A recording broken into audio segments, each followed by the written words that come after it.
Okay, so Ben Whittle asks, and this is quite interesting, I think, are there any further developments happening to the chassis? Have you considered making your own A-arms or suspension set up for cheaper kits in regions like America, where things like TÜV approval isn't required?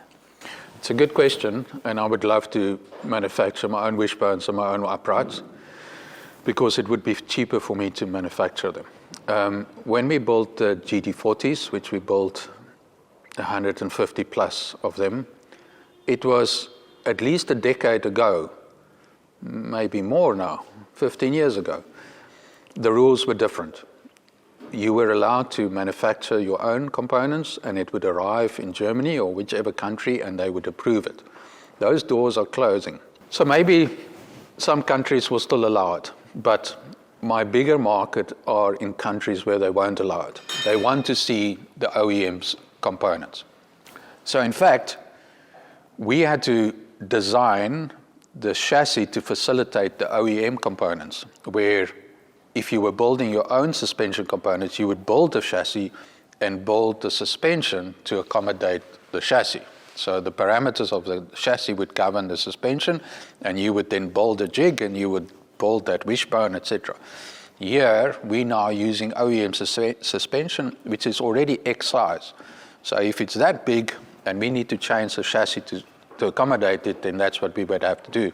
Apart from which, the pickup points, etc., must still be correct, that we get the characteristics of that OEM suspension to work correctly. And what suspension are you using? So on the front and back, they're both BMW suspensions. The front, we're using a slightly different model to the rear. The front, we're using the E46.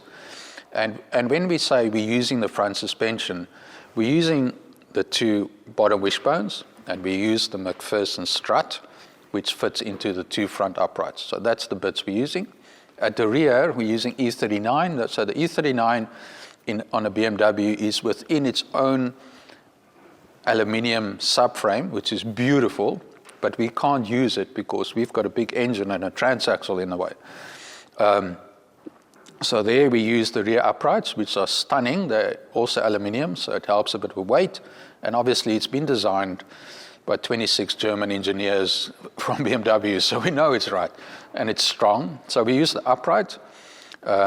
We use the bottom wishbones, also aluminium, nice, big, strong, rigid units. And we use the track rods, which are also aluminium. And then the subframe, and we call it the cradle, is manufactured by us in-house.